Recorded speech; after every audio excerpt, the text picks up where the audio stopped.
Quiero que busque conmigo ahí el libro de los Hechos. Hechos, capítulo 13, versículo 1 al 5. Busque ahí conmigo, libro de los Hechos.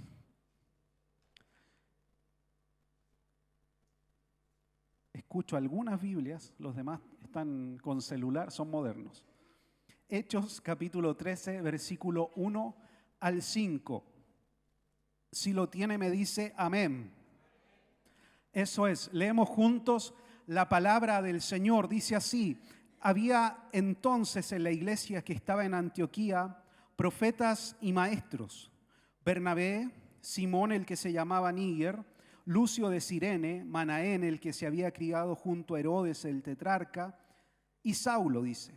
Ministrando estos al Señor y ayunando, dijo el Espíritu Santo: apartadme a Bernabé y a Saulo para la obra a que los he llamado. Entonces, habiendo ayunado y orado, les impusieron las manos y los despidieron. Ellos entonces, enviados por el Espíritu Santo, descendieron a Seleucía y de allí navegaron a Chipre. Y llegaron a Salamina, anunciaban la palabra de Dios en las sinagogas de los judíos. Tenían también a Juan de ayudante. Hasta ahí. Verso 13, lo leo yo. Habían zarpado de Pafos, Pablo y sus compañeros arribaron a Pergue de Panfilia, pero Juan, apartándose de ellos, volvió a Jerusalén. Oramos al Señor. Señor, gracias porque hoy tengo la oportunidad de compartir, de hablar acerca de tu palabra. Úsame, Jesús, en esta hora para compartir acerca de tu verdad. Dame gracias, Señor, sabiduría en mis palabras, unción, denuedo, para poder transmitir, Jesús, lo que tú has puesto en mi corazón, para que sea para nosotros, Señor, verdadera comida y alimento espiritual, y pueda tu palabra, Señor, guiarnos en todo lo que estamos viviendo, enfrentando, o decisiones que tenemos que tomar. Que sea ella luz, Señor, para nuestros pasos. Que tu gracia esté, Señor, en medio nuestro, en tu nombre, Jesús. Amén, amén y amén. Lo que acabamos de leer es el inicio de los viajes misioneros que va a desarrollar el apóstol Pablo. Para contextualizar un poco, estamos en la iglesia de Antioquía y esta es una iglesia preeminentemente misionera, pero es misionera porque está en el corazón de Dios indudablemente que todos los hombres conozcan y procedan al arrepentimiento. Y esta iglesia es misionera porque estaban orando, dice, como lo acabamos de leer, y ayunando al Señor, y en medio de aquello es que el Espíritu Santo les habla de que aparten a Pablo y a Bernabé para la obra del ministerio. Amén. Lo leyó conmigo. Siempre que una iglesia ora al Señor y ayuna, va a haber voz de Dios y dirección de Dios para su vida. Y siempre que un creyente ore y busque al Señor, va a poder ser guiado por la mano del Señor. Son principios espirituales que se cumplen en nuestras vidas. Y en ese deseo estaba la iglesia de Antioquía y comenzó entonces a orar, a ayunar, y en medio de aquello el Espíritu Santo da esta orden. Y no separa a cualquier hombre, separa a los mejores hombres que tenía aquella iglesia.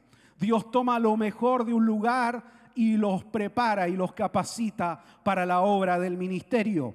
Esta es una iglesia que está creciendo, es una iglesia que está viviendo lo que nosotros llamaríamos hoy un avivamiento. Porque muchos comenzaron a creer en la palabra del Señor, no solo judíos, sino griegos, gentiles de distintas nacionalidades comenzaron a creer y se comenzaron a sumar a la iglesia de Antioquía. Era una iglesia que estaba viviendo un verdadero mover espiritual del Señor. Y es en medio de aquello que Dios toma a estos dos varones llenos de gracia, llenos de fe, llenos de unción, y los aparta para enviarlos a la obra misionera. Eso es un poquito el contexto de lo que acabamos de leer. Pero lo cierto es que a pesar de que eran hombres llenos de gracia, de unción, de fe, de propósito, pasará entre ellos un incidente en poco tiempo más que los llevará a separarse y a distanciarse. Y eso es lo que vamos a tratar de profundizar un poquito en esta noche. Yo he puesto a este mensaje reflejo de su gracia.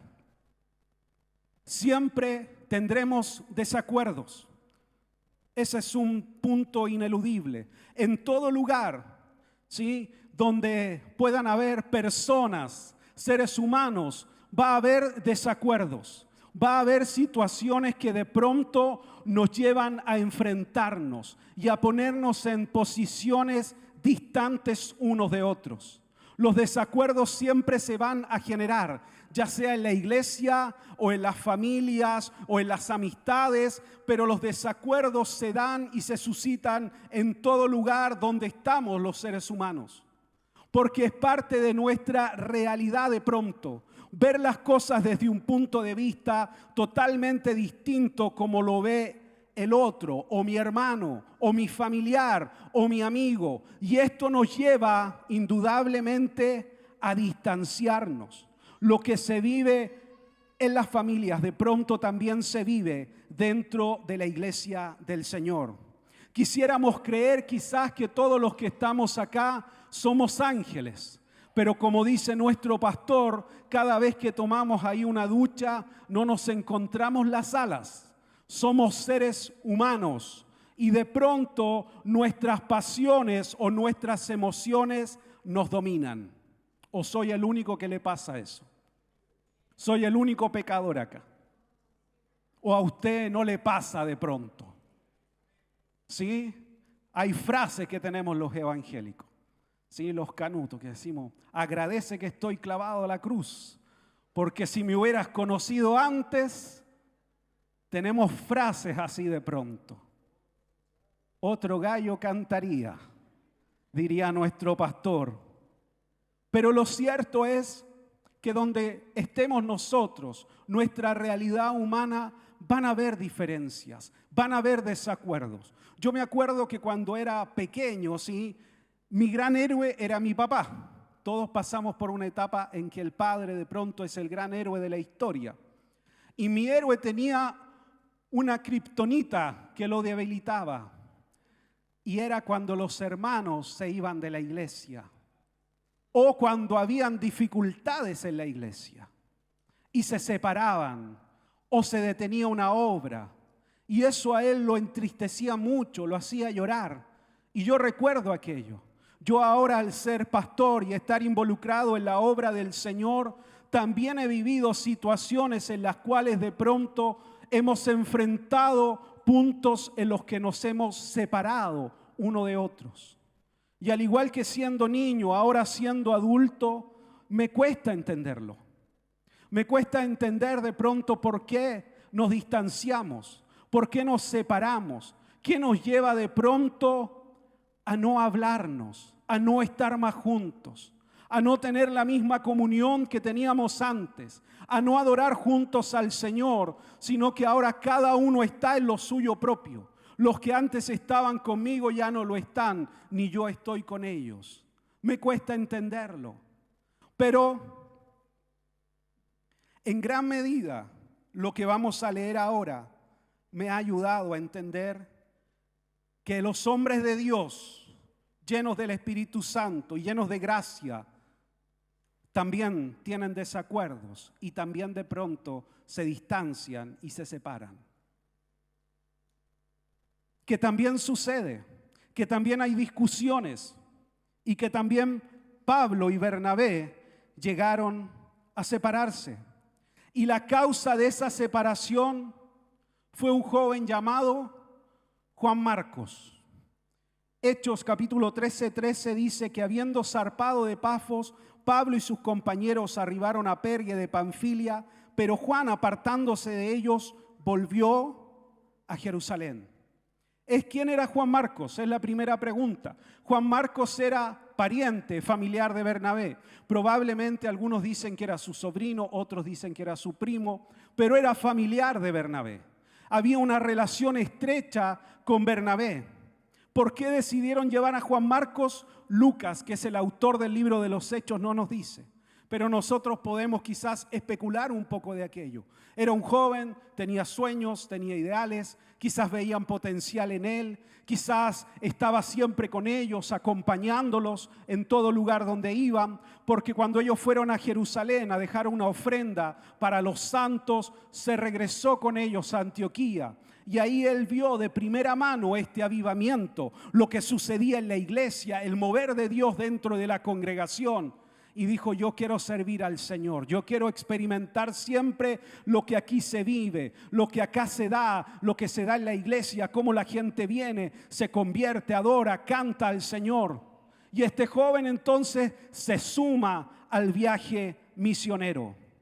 Pero lo cierto es que cuando comenzó el viaje y llegaron a la isla de Chipre, de donde es originario Bernabé, comenzó inmediatamente la realidad del ministerio, la realidad de la iglesia, la realidad de la obra. Comenzó inmediatamente a levantarse junto con la gracia de Dios, también la oposición, también la dificultad, también la prueba.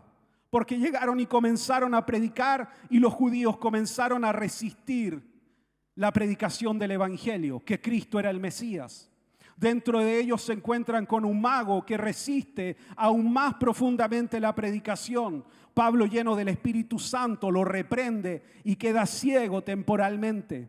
Pero toda esa vivencia afectó a la vida de Juan Marcos, a tal grado que él decide desertar, regresar y no continuar con el viaje misionero. ¿Por qué lo llevaron? No nos dice Lucas, pero lo que sí sabemos, que la orden que el Espíritu Santo les dio a Pablo y a Bernabé fue que ellos dos eran quienes debían ir a la obra misionera. Y ellos sumaron a este joven llamado Juan Marcos. Ahí hay una obediencia parcial a la voz de Dios. Nosotros debemos obedecer lo que el Espíritu Santo nos manda hacer. Siempre que tenemos una obediencia parcial, eso en el tiempo traerá consecuencias. Siempre que obedecemos parcialmente al Señor, aquello traerá consecuencias sobre nuestras vidas. Nuestra obediencia debe ser total a lo que el Señor nos está mandando hacer. No tratar de acomodar la situación para que no sea tan desafiante. Al contrario, creer al Señor y creer a la orden que el Señor nos está dando. Nos cuesta de pronto en nuestra humanidad, porque de pronto vemos más dificultades que oportunidades en la orden que el Señor nos está dando. Pero si el Señor nos ha enviado, debemos de obedecer plenamente a lo que Él nos está mandando. ¿Está conmigo? Está muy callado, está atento. Recuerde, obedezca plenamente a lo que el Señor le está inquietando hacer. No tenga una obediencia parcial. No retenga una parte. De completo lo que el Señor lo está desafiando a hacer. Porque si el Señor dio la orden, el Señor respaldará aquello que usted está comenzando a hacer. Porque en el tiempo, cuando obedecemos parcialmente, después enfrentamos las consecuencias de aquello. Quiero que leamos Hechos, capítulo 15, del 36 al 41. Si me lo ponen ahí en la pantalla. Yo lo leo acá de mi Biblia.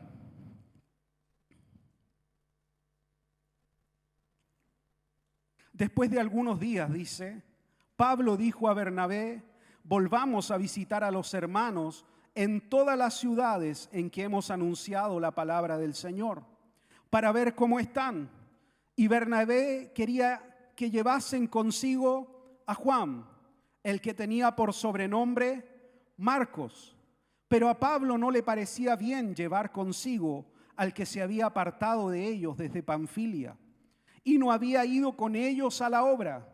Y hubo tal desacuerdo entre ellos que se separaron el uno del otro. Bernabé, tomando a Marcos, navegó a Chipre, y Pablo, escogiendo a Silas, salió encomendado por los hermanos a la gracia del Señor y pasó por Siria y Cilicia, confirmando a las iglesias.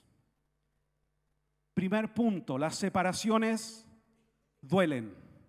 Separarnos de alguien duele. Las separaciones en las familias duelen, causan dolor, causan heridas. Y las separaciones dentro de la iglesia también hieren y también duelen.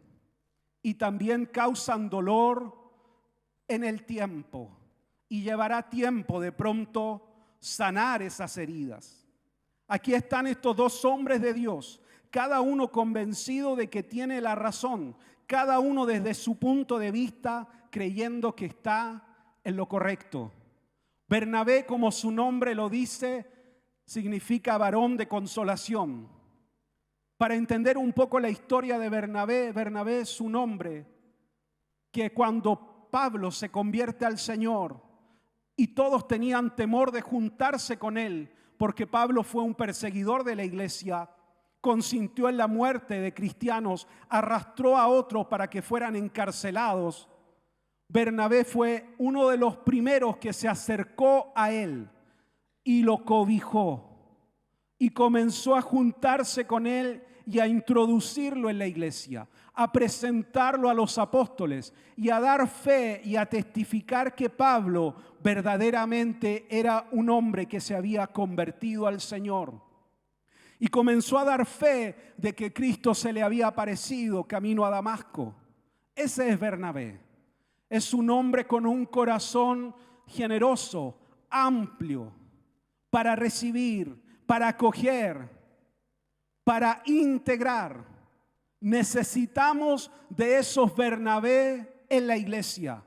Necesitamos de esos hombres y mujeres que acogen, que traen a otros a los pies de Cristo, que creen en el cambio que el Espíritu Santo puede producir en la vida de una persona, que ven más allá de lo que nuestros ojos naturales pueden ver y ven lo que el Señor va a hacer con aquella persona.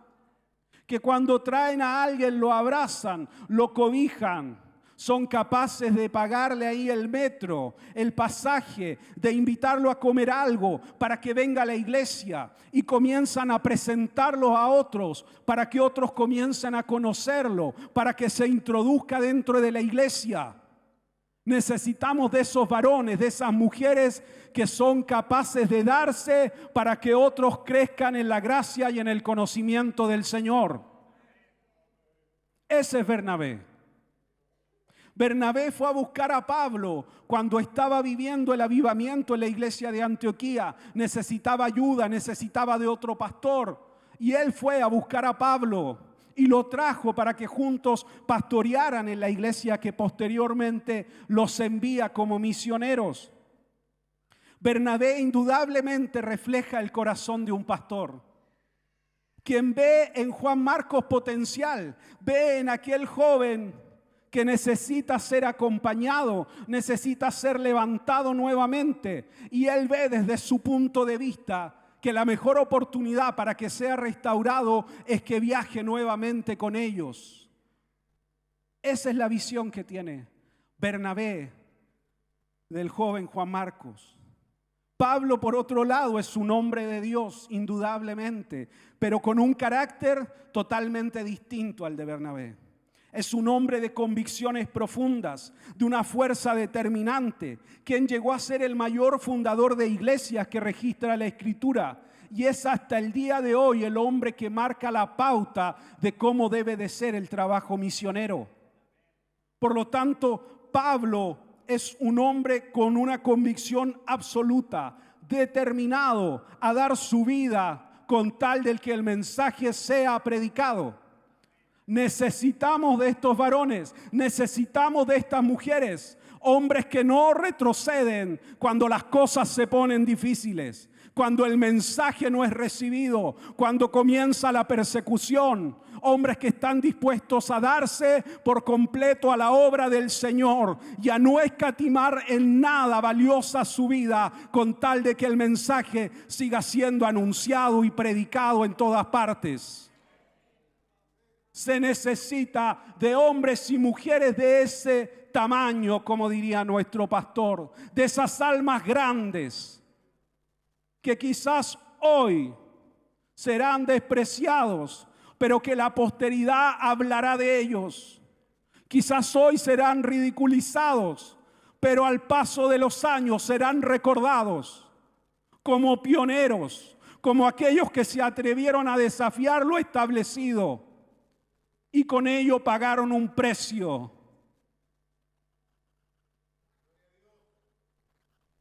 Mi padre decía siempre, dame un hombre con un propósito en la vida y la posteridad hablará de él. Dame un hombre que solo ame al Señor, una mujer que solo ame al Señor. Y eso sea el todo de su vida. Y al paso de los años, la posteridad hablará de él. Necesitamos de esos hombres, de esas mujeres. Sé que están acá. Y si no están acá, el Espíritu Santo los llamará, los atraerá, cambiará su vida, cambiará su mentalidad.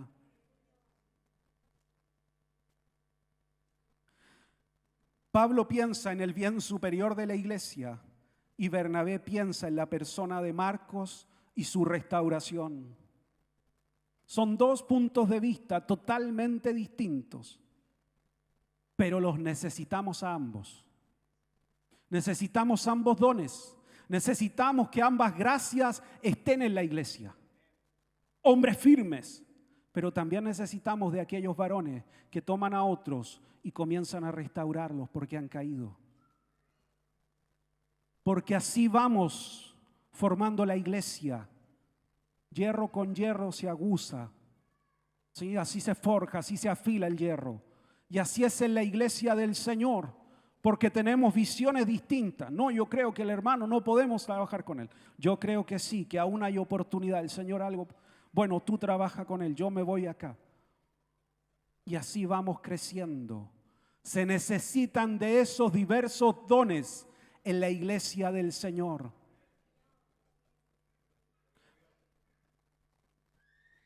En el verso 38 dice que no le pareció bien a Pablo llevar a Marcos, porque se había apartado de ellos. Y esa palabra en el original es paroxismo.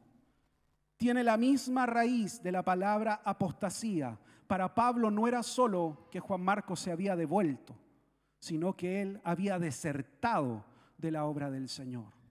Y para él eso no era posible, que vuelva a ser insertado. Tenía desconfianza si él verdaderamente estaría a la altura del desafío que significaba ir de ciudad en ciudad predicando la palabra del Señor. No estamos en un juicio, estamos estudiando la palabra del Señor. Porque uno tiende a irse con Bernabé. Bueno, al menos yo tiendo a irme con Bernabé. Pero lo cierto es que necesitamos de hombres como Pablo. Yo quiero hacer un ejercicio muy simple.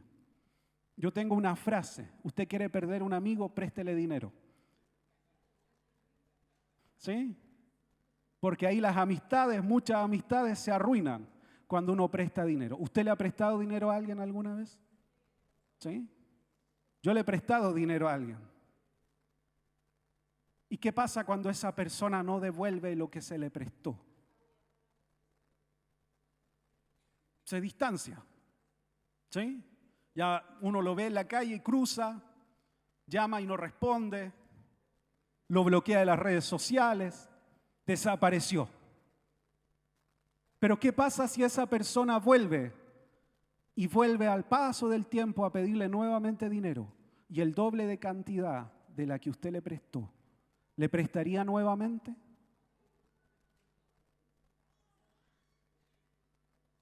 Es lo mismo que piensa Pablo.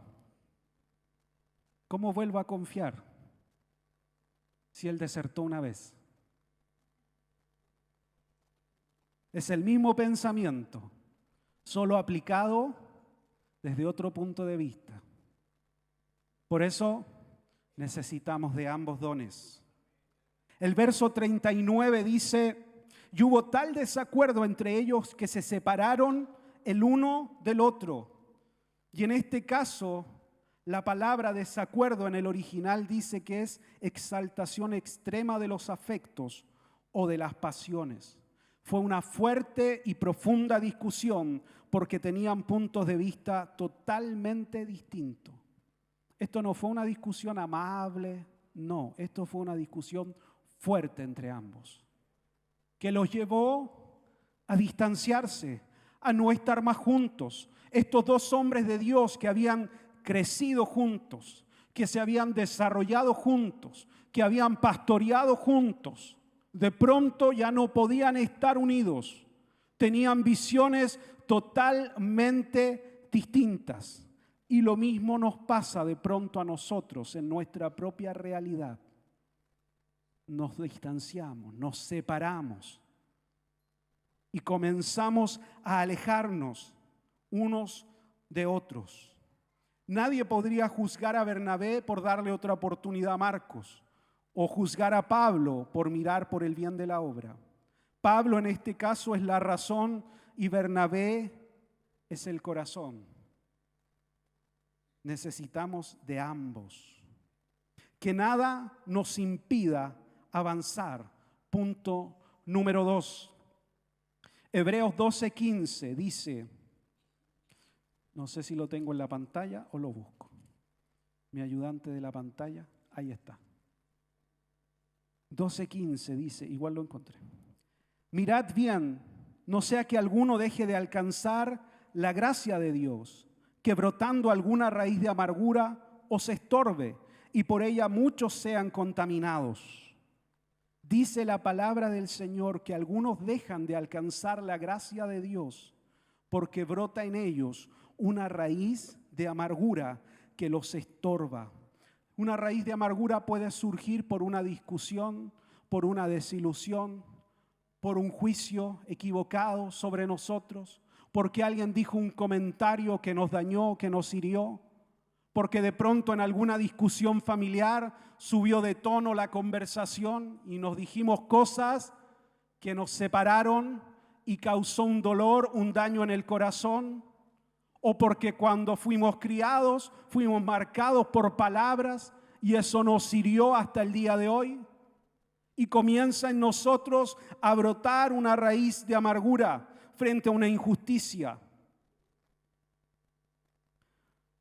Lo cierto es que este sentimiento puede llegar a dominar la vida de un creyente y puede ser un verdadero cáncer espiritual en la vida de un creyente, una verdadera raíz de dolor y de amargura. Y un cáncer espiritual nos puede llegar a secar, a morir, a no querer avanzar más en la obra del Señor. ¿Usted ha visto los árboles? ¿Ha visto de pronto que los árboles crecen inmensos, enormes, y de pronto empiezan a romper las veredas, empiezan a romper por dentro de las casas? Porque uno ve una pequeña parte del árbol, pero generalmente las raíces son 3 o 4 veces más profundas de lo que se ve que es el árbol. Así es una raíz de amargura. Es algo que de pronto se ve insignificante, pero tiene una profunda raíz en el corazón y puede llegar a someter a una persona y que todas sus acciones y pensamientos los vea a través de aquella raíz de dolor que hay en su corazón. La falta de perdón nos llevará siempre a no correr libremente la carrera cristiana. Antes de leer este versículo, Pablo nos está hablando en el libro de Hebreos acerca de correr la carrera de fe y que nada nos estorbe o nos impida correr con libertad.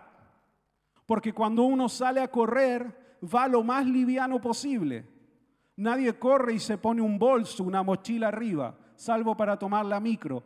Pero nadie corre de aquel modo. Todos tratamos de correr y si vamos a una competencia de correr lo más ligero, lo más liviano posible. Por lo tanto, Pablo está diciendo, si brota una raíz de amargura en tu corazón, eso te va a impedir correr con libertad, con ligereza hacia lo que el Señor quiere para tu vida. Y Cristo nos ha hecho verdaderamente libres. No dejemos que nada ate nuestro corazón. que nada nos esclavice, que nada nos vuelva a dominar, que nada nos vuelva a la esclavitud de la cual Cristo nos ha libertado. Porque hay sentimientos que nos pueden llegar a esclavizar, a dominar por completo. Yo he visto gente que en su corazón hay amargura y son dominados absolutamente por aquellos. No son capaces de ver cómo su rostro refleja la amargura que hay en su corazón.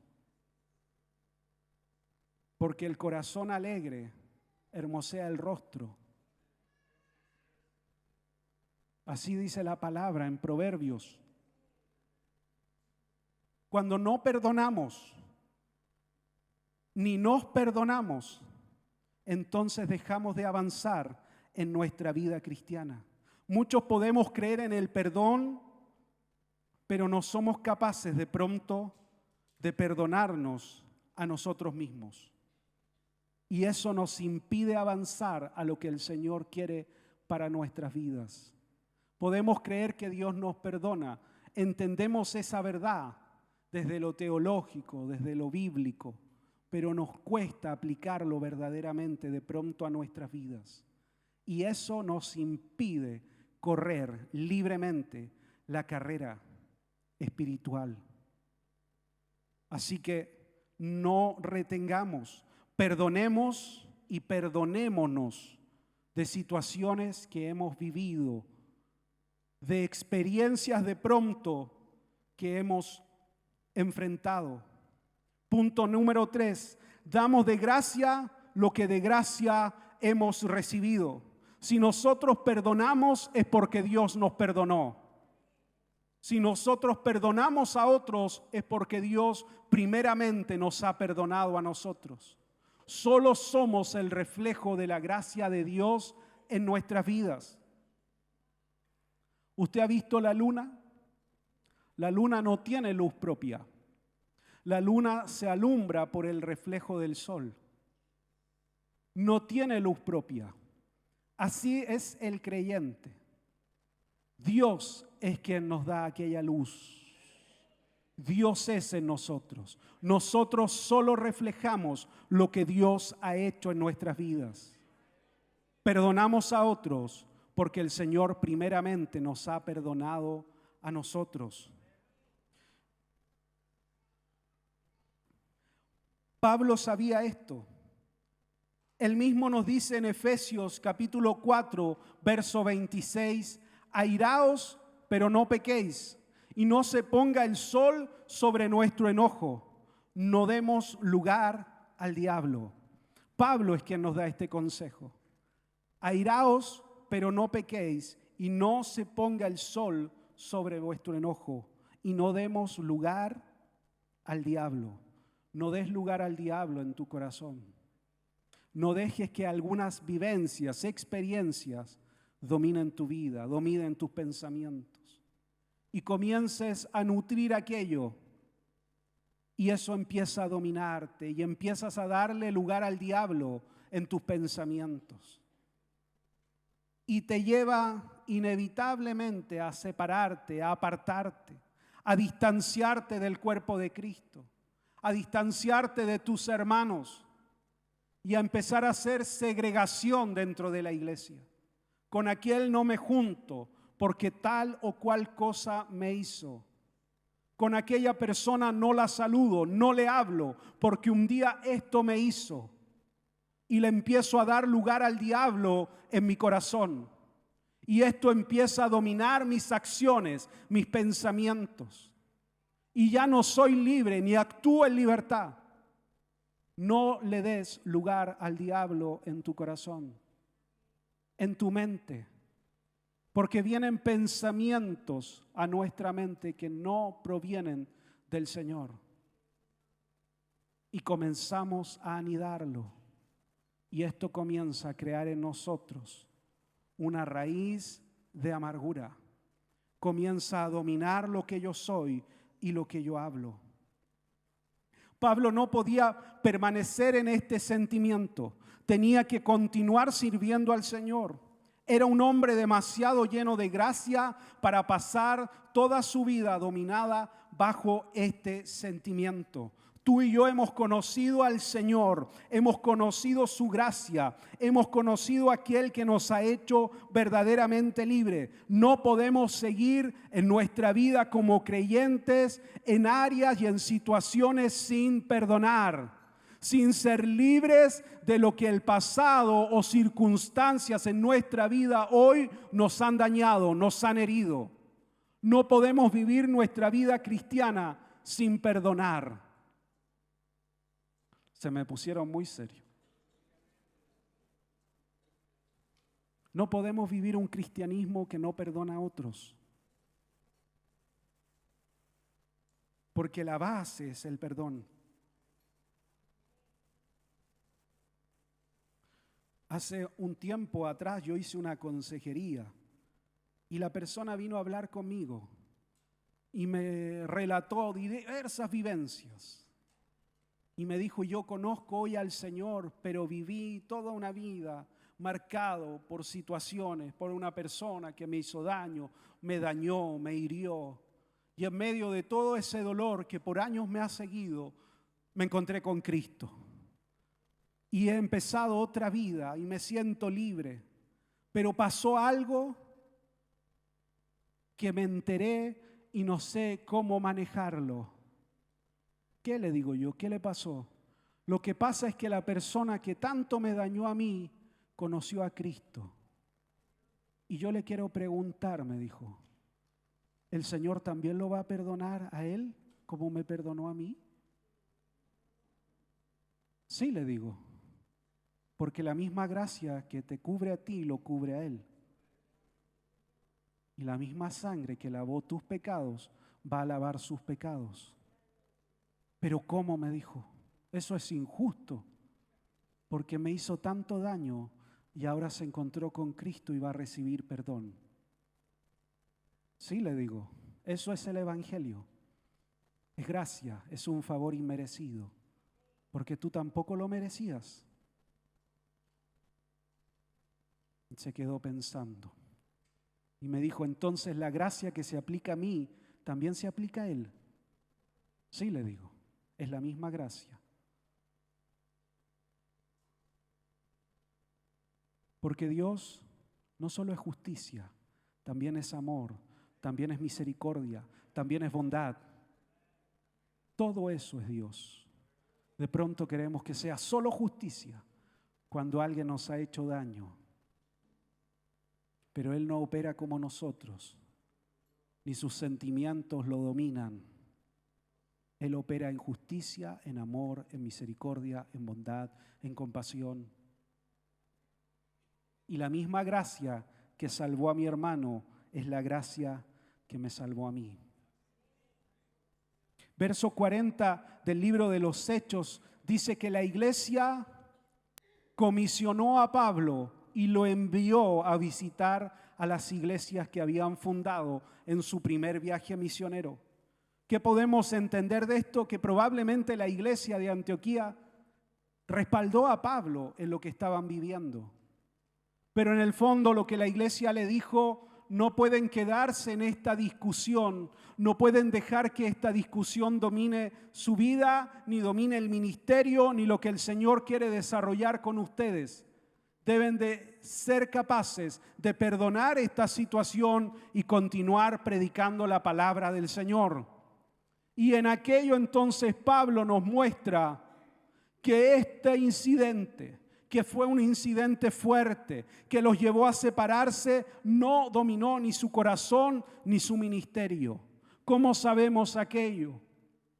Por las mismas cartas que escribe el apóstol Pablo, donde menciona años después, tiempo después, a Marcos y pide que lo traigan porque él es útil para el ministerio. Pasarán años y Pablo va a reconocer en este joven que Dios ha obrado en su vida y que hay gracia y favor de Dios en él. No somos dueños del Espíritu Santo ni del mover de Dios. compartimos este mismo púlpito con otros hombres de Dios que hoy no están acá, que se están desarrollando en otro lugar. Y Dios los bendiga, y Dios los prospere, y Dios los levante, porque no somos dueños ni de la gracia ni del Espíritu Santo. Dios obra como Él quiere. Y en este incidente ya no era un grupo de misioneros, ahora eran dos grupos de misioneros. Era doble el alcance. Lo cierto es que Bernabé y Juan Marcos siguieron predicando. Lucas no sigue aquella línea, sino lo que sucede con Pablo y Silas, pero continuaron desarrollándose en la obra del Señor. Hay situaciones que no entendemos que de pronto suceden dentro de la iglesia, pero en medio de aquello también hay propósitos de Dios. En medio de aquello también hay gracia y favor de Dios. Y la obra continúa creciendo, continúa desarrollándose. Los sueños que el Señor tenía no se detienen. La gracia de Dios también está sobre la vida de mi hermano. No solo sobre mi propia vida. Y quiero cerrar, historia al cierre. Quiero cerrar ilustrando quizás un poco esta verdad. Porque yo me sentí como Juan Marcos, pero hubo no un Bernabé, varios Bernabé, que pusieron su vida a favor de la mía y dijeron: creemos en lo que el Señor puede hacer con él. Creemos en la gracia de Dios sobre su vida. Creemos que el Señor puede restaurar su vida. Otros no creyeron aquello. Y hubo diferencias profundas de pronto. Pero han pasado los años y la gracia del Señor ha estado. Necesitamos de ambos varones, hombres como Pablo y hombres como Bernabé.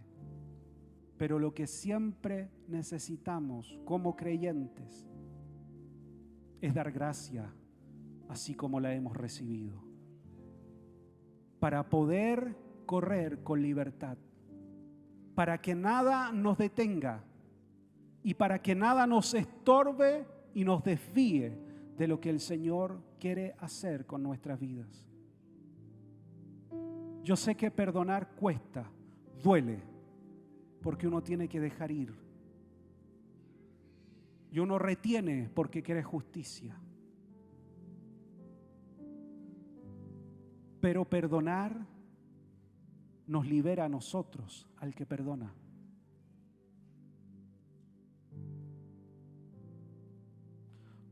Por eso se llama la revolución de la gracia, porque nos obliga a cambiar los paradigmas que el mundo establece. El mundo nos dice: aquel que me dañó me la va a pagar, se lo voy a cobrar y va a saber quién soy yo. La Escritura nos dice: perdona las veces que sea necesaria. ¿Cuántas veces tengo que perdonar, maestro? 70 veces 7. Es decir, siempre. No una vez, siempre. Porque yo no quiero que nada se anide en mi corazón. Solo la gracia de Dios en mi corazón. Que no crezca nada en mi corazón que me dañe y dañe a otros. Que nada me domine, sino solo su palabra y el Espíritu Santo. No quiero que nada me esclavice, solo Cristo. Él es mi Señor. ¿Puede ponerse de pie?